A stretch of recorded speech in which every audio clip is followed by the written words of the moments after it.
ऐसा क्रांतिकारी जिसने ब्रिटिश सरकार की पूरी नींव को ही हिलाकर रख दिया और जो अपने देश को आजाद कराने के लिए महज 23 साल की उम्र में ही फांसी पर चढ़ गया। जी हाँ, आज हम बात करने वाले हैं द लेजेंड भगत सिंह के बारे में।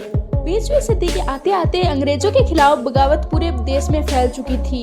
भगत सिंह के चाचा अजीत सिंह और पिता किशन सिंह दोनों गद्दर पार्टी के सदस्य थे। 28 सितंबर 1907 को भगत सिंह का जन्म हुआ।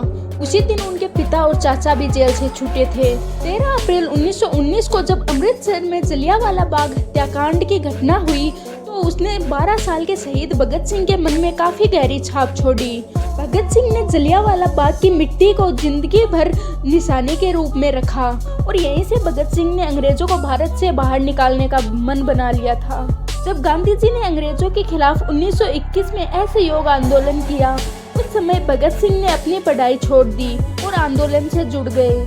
उन्होंने सरकारी कपड़ों को जलाया और इस आंदोलन में बढ़ चढ़कर हिस्सा लिया। लेकिन जब गांधी जी ने 1922 में चौरा चौरा में हुई हिंसा के कारण आंदोलन वापस ले लिया तो यह सुनकर भगत सिंह को बहुत ज्यादा बुरा लगा और तभी भगत सिंह का अहिंसा से विश्वास उठ गया। उनको लगने लगा कि सशस्त्र क्रांति ही स्वतंत्रता दिलाने का एकमात्र उपाय है। जिसके बाद भगत सिंह ने 1923 में फिर से पढ़ाई शुरू करने के लिए लाला लाजपत राय द्वारा स्थापित राष्ट्रीय विद्यालय में अपना एडमिशन लिया। भगत सिंह पढ़ाई में बहुत ज्यादा अच्छे थे। उनको उर्दू, हिंदी, गुरमुखी, अंग्रेजी और संस्कृत भाषाओं में महारत हासिल थी। पढ़ाई के साथ ही यह विद्यालय क्रांतिकारी गतिविधियों का केंद्र भी था। वहीं पर भगत सिंह के सुखदेव और कई सारे क्रांतिकारियों से मुलाकात हुई, जिसके बाद भगत सिंह ने चंद्रशेखर आजाद के गद्दर दल को ज्वाइन कर लिया। उन्होंने चंद्रशेखर आजाद के साथ मिलकर अंग्रेजों के विरुद्ध आंदोलन शुरू कर दिया। 9 अगस्त 1925 को भगत सिंह, राम प्रसाद, शेखर आजाद जैसे कई क्रांतिकारियों ने मिलकर शाहजहांपुर से लखनऊ के लिए चली 8 नंबर डाउन पैसेंजर से काकोरी नाम के छोटे से स्टेशन पर सरकारी खजाने को लूट लिया। यही घटना काकोरी कांड के नाम से आज इतिहास में प्रसिद्ध है। इस घटना के बाद जब राम प्रसाद और उनके 4 साथियों को फांसी की सजा सुनाई गई और 14 क्रांतिकारियों को कारावास की सजा सुनाई गई, इसी दौरान भगत सिंह पर घरवालों की ओर से शादी का दबाव पड़ने लगा, जिस कारण भगत सिंह घर से भागकर कानपुर आ गए।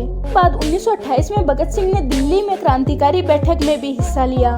तभी 1928 में इंग्लैंड से साइमन कमीशन भारत के दौरे पर आया हुआ था, लेकिन उनमें एक भी भारतीय नहीं होने के कारण लाहौर में लाला लाजपत राय के संरक्षण में भगत सिंह व उनके साथियों ने साइमन कमीशन का विरोध किया और नारेबाजी भी की, जिस कारण अंग्रेजों ने लाला लाजपत राय के लोगों पर लाठीचार्ज किया, जिस पर उन्होंने लाला लाजपत राय को मेन टारगेट माना तो उन्हें बुरी तरह से जख्मी कर दिया। इस कारण लाला लाजपत राय की वहीं पर मृत्यु हो गई। लाला लाजपत राय की मौत का बदला लेने के लिए भगत सिंह ने ब्रिटिश अधिकारी स्कॉट को मारने का फैसला किया, क्योंकि स्कॉट ही लाला लाजपत राय की मौत का कारण था। इसके बाद भगत सिंह और उनके साथी स्टॉक को मारने के लिए गए, लेकिन उन्होंने स्टॉक के बदले सहायक अधीक्षक को मार दिया। के कारण भारतीयों को अधिकार और स्वतंत्रता देने की बजाय असंतोष का कारण खोजने के लिए अंग्रेजों ने दमनकारी नीति का इस्तेमाल किया। लेकिन भगत सिंह को यह बात बिल्कुल भी अच्छी नहीं लगी। सभी चाहते थे कि ब्रिटिश सरकार को पता चलना चाहिए कि अब सभी हिंदुस्तानी जान चुके हैं। यही साबित करने के लिए उन्होंने केंद्रीय विधानसभा में जहां बैठक होने वाली थी वहां बम फोड़ने की योजना बनाई। लेकिन उस समय भगत सिंह का उद्देश्य किसी को मारना नहीं था। वह सिर्फ यह बताना चाहते थे कि अब उनकी दमनकारी नीतियों को सहन नहीं किया जाएगा। भगत सिंह और बटुकसर दत्त ने किसी को चोट न लगे वहां पर बम फोड़ा। तो वो दोनों चाहते तो वहां से भाग सकते थे, लेकिन वो वहीं पर डटे रहे और वो वहीं पर इनकलाब जिंदाबाद, साइमन गो बैक के नारे लगाने लगे।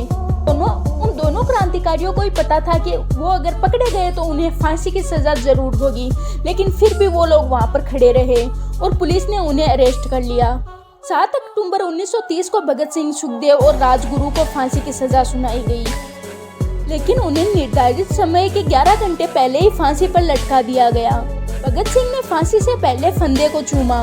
भगत सिंह ने अपनी बुक में लिखा कि इस दिन का मैंने इंतजार किया था, इसकी योजना भी बनाई थी। इन तीनों का अंतिम संस्कार पहले जेल में ही किया जाने वाला था, लेकिन फिर अंग्रेजों ने सोचा कि उठते हुए धुएं को देखकर बाहर खड़ी भीड़ बहुत ज्यादा उत्तेजित हो जाएगी, इसलिए तय किया गया कि उनका अंतिम संस्कार सतलज नदी के तट पर किया जाएगा। लेकिन जब उनका अंतिम संस्कार किया गया तो उनके शरीर जब आधे ही जले थे तो वहां पर जनता पहुंच गई और अंग्रेजों ने आधे शवों को नदी में बहा दिया।